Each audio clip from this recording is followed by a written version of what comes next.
लालपुर बिरसा मुंडा समाधि स्थल के पीछे जो जमीन है उसका मामला अब तूल पकड़ता जा रहा है। जिस प्रकार से पिछले दिनों झंडागड़ी को लेकर के जो कई लोग ऐसे हैं जो पहुंचे थे वहां पे, अब एक बार फिर से आज बैठक रखी गई है दूसरे पक्ष के द्वारा। हमारे साथ बात करने के लिए लक्ष्मी नारायण मुंडा है।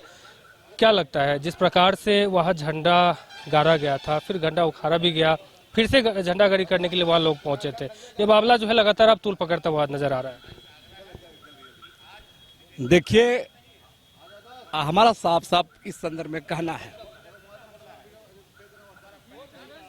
बिरसा समाधि स्थल के पीछे की जो जमीन है, ये जायसवाल परिवार वहां रहने वाले आदिवासी परिवारों की लड़ाई है। और इस पूरे मामले में सरना झंडे का जो प्रयोग हुआ है, वहां पर जो सरना झंडा गाड़ा गया था, ये गलत था। आप बात करते हैं जमीन का, और एक जिसका आपका धर्म, आपका आस्था, आपका संस्कृति, आपका सब बदल गया है, आप सरना झंडा क्यों गाड़िएगा भाई? तो मामला है जिसका विरोध कुछ लोगों ने किया और झंडा को उखाड़ लाया है ना। गलत जगह से यूज हुआ है, झंडा का दुरुपयोग हो रहा है, मैंने बहुत सारा गंदी जगह में झंडा को लगाया गया, इसी का विरोध में आया। अब सवाल है कि इस लड़ाई का जड़ कहाँ हुआ? अगर आज जो माहौल बिगड़ा है, इसका जिम्मेदार वोट बैंक की राजनीति है। हम इसलिए कह रहे हैं, हम नाम गिना दे रहे हैं, चाहे वो राजेश कच्छप विधायक हो, कौन से विधायक हो, गीता सिरुआ हो, सीसे विधानसभा चुनाव लड़ती है, अजय तिर्की मेयर चुनाव लड़ रहा है, सोनू खलको को मेयर चुनाव लड़ना है, प्रेम साही मुंडा को राजनीतिक पार्टी चलाना है। तो ईसाई वोट बैंक को देखते हुए, ईसाई आदिवासी वोट बैंक को खुश करने के लिए ये लोग बयानबाजी करके मामला को बिगाड़ा है। ये मामला को टाला जा सकता है। अफसोस लगता है कि राजेश कच्छप वहां जाकर के, अजय तिर्की जो सरकार के लोग हैं, जब झंडा उखाड़ लिया गया तो मामला को संज्ञान में लेते हुए डीसी को, एसएसपी को, सरकारी महकमा को लगाना था, बिल्डर को और वहां के आदिवासियों को मजता करा के उनको भी मानवीय दृष्टिकोण से उन लोग को रहने बसने, चाहे जो जमीन का जो मामला हल निकाले प्रयास होना चाहिए था। ये लोग क्या किया, आग में घी डालने का काम किया। मामला क्या किया, अजय तिर्की कहा कि झंडा को कोई भी प्रयोग कर सकता है, हिंदू कर सकता है, मुसलमान कर सकता है, सिख कर सकता है, बौद्ध कर, सब धर्म के लोग करता है। ये गलत बयानी था और विधायक भी इसका समर्थन किया। तो इतना बेचारा ये लोग क्यों हो गया?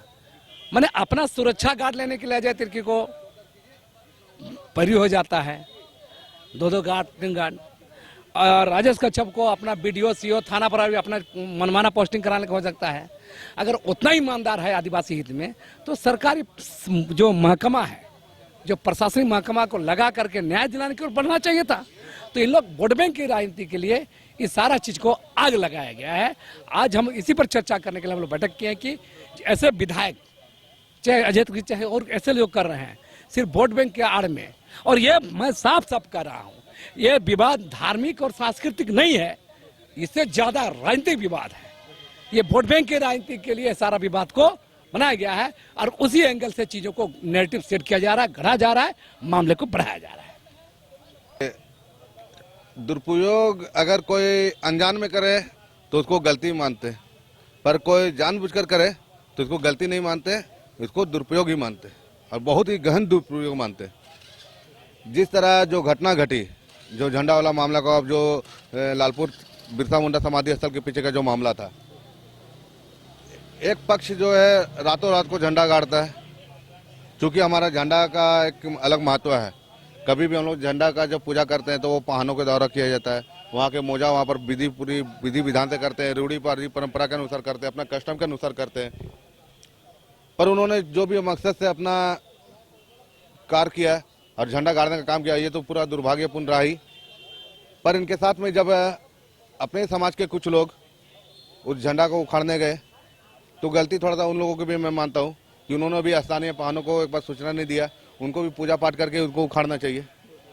ये तो चलो ठीक है, दोनों की गलती होगी। अब करते हैं राजनीति की बात। यहाँ राजनीति कहाँ से हुई? यहाँ राजनीति शुरू हुई कि कुछ तथाकथित समाज के अगवा जो बने थे, नाम लेने में मैं पीछे नहीं हटूंगा, जैसे आपके खिजरी के विधायक राजेश कच्छप जी, अजय तिर्की जी, आपके रतन तिर्की जी, ऐसे ऐसे लोगों ने वहाँ पर क्या किया सूखे घास पे आग लगाने का काम किया। अगर वो चाहते तो दिन वहाँ पर बैठक करके बोल सकते थे कि चलो ठीक है, जो भी हुआ ये अनजाने में हुआ, ये ज़मीन का मामला है तो हम लोग जसवाल परिवार के साथ में बैठ कर बात विचार करेंगे और आप लोग के लिए एक बीच का रास्ता निकलाएंगे और आप लोग यहाँ से कहीं ना जाए और आप लोगों को यहीं पर व्यवस्थित किया जाए, इस पे हम लोग विचार विमर्श करेंगे। ये एक परिपक्व नेता का पहचान होता है। पर उन्होंने आप परिपक्वता का परिचय देते हुए क्या कहा कि सरना झंडा है, कोई भी गाड़ सकता है, चाहे हिंदू हो या मुस्लिम हो, ऐसे को कोई भी गाड़ सकता है और जहाँ मन करे वहाँ गाड़ सकता है।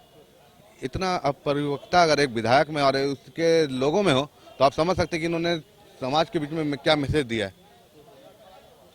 जब आप इस तरह कहते हैं, अजय तिर्की जैसे लोग कहते हैं कि हम 1000 लोगों के साथ में ढोल नगड़ा के साथ में आएंगे, झंडा गाड़ेंगे, ही करेंगे, तो आप क्या मैसेज देना चाह रहे हैं? आपको मैसेज देना था कि जो विवाद हुआ है उसको बैठ कर हम लोग सॉर्ट आउट करें। उसके दूसरे दिन बाद जब सरना समाज के लोग जागरूक हुए, वहाँ पर गए, उनके मनसूबों पर पानी फेरने का काम किया, तब वो वहाँ से भागने का काम किया। क्या क्यों नहीं वो 1000 लोग लेकर आ रहा है? क्यों नहीं वो ढोल नगड़ा कर लेकर आए? क्यों नहीं वो वहाँ पर झंडा गाड़े हो? क्योंकि वो लोग आग लगाने का काम कर रहे थे और उसको आग लगाने में पूरा विफलता साबित हुई क्योंकि सरना समाज पूरा बढ़ चढ़कर खड़ा हो गया था। देखिए, ये दुर्भाग्य है, आज जो समुदाय लड़ रहे हैं इसको लड़ाया जा रहा है। ऐसे ऐसे लोग जो हैं यहाँ आदिवासी समाज में, खुद ही आदिवासी समाज का संगठन चलाते हैं, जनप्रतिनिधि करते हैं। राजेश कच्छप जैसे जो खिजरी के विधायक है, सरकार में है, उनका एक स्टेटमेंट मैंने देखा सोशल मीडिया में कि उनका कहना है कि सरना झंडा को जमीन कोई भी धर्म के लोग जमीन बचाने के लिए प्रयोग कर सकते हैं, उनका स्वागत है। सोचिए, दूसरे समुदाय को खुश करने के लिए वो आदिवासी को नीचा दिखाने का काम कर रहे हैं। अजय तिर्की केंद्रीय सरना समिति का अध्यक्ष है, उनको भी सोचना चाहिए। अजय तिर्की का क्या काम है? जब सरना समिति आप चला रहे हैं तो आदिवासियों का हक, अधिकार, रूढ़ी परंपरा, उसका जो सिस्टम कस्टम है उसका ऊपर काम करना चाहिए। ये अजय तिर्की चुनाव लड़ने के लिए बिल्कुल ईसाई वोट को अपने ओर आकर्षित करने के लिए वो आदिवासी समाज से पंगा ले रहे हैं। और ये आज हम लोग जब आज देखिए, आज हम लोग बैठक कर रहे हैं, जिस तरह से वहाँ सरना झंडा का मिसयूज किया जा रहा है ईसाइयों के द्वारा, और उसका समर्थन देने वाला जो आदिवासी विधायक और केंद्रीय सरना समिति का जो अध्यक्ष है, ऐसे लोगों को आदिवासी समाज चिन्हित कर लिया है। बहुत जल्द लोग का बेनकाब होगा। ये वोट बैंक की राजनीति नहीं चलेगा। आप 1 बार 2 बार 3 बार आप आदिवासी को बुड़बक बना सकते हैं, बार बार नहीं। लोगों में जागरूकता आ रही है अपना धर्म, अपना संस्कृति, अपना परंपरा को लेकर। झंडा का मिसयूज बिल्कुल हम लोग बर्दाश्त नहीं करेंगे। ये झंडा का उपयोग आप धार्मिक सामाजिक जगहों पे आप लगाने का काम कीजिए, ना कि कोई विवादित स्थल पर। वो झंडा, वो जो जमीन है वो किसी का भी हो, ठीक ना, लेकिन वो धार्मिक स्थल नहीं है। और वहाँ पे आप जमीन को, उस जमीन पर सरना झंडा गाड़कर और ईसाई समुदाय के द्वारा मिलजुल कर उस कार्यक्रम को आप अंजाम दे रहे हैं। और आदिवासी समाज से जिसका आप समिति चला रहे हैं, वो लोग से आप बैर कर रहे हैं। ये आने वाला समय में आपको भारी पड़ेगा, आप कहीं का नहीं रहिएगा।